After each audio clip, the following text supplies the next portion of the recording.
It's not so easy to cut a pumpkin correctly. No problem, we'll show you how to do it.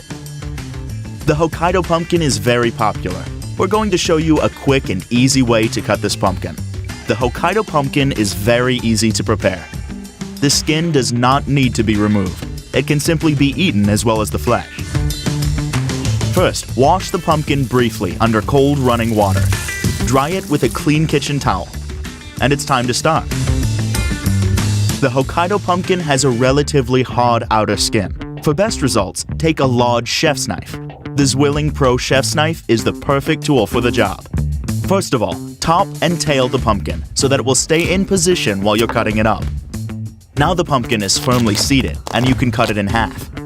This is easily done with a slight rocking motion.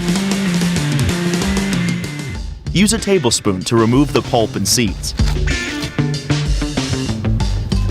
Now hold the pumpkin firmly and cut it into sections, or continue cutting and dice the flesh. That's how easy it is to cut a pumpkin. Enjoy your meal!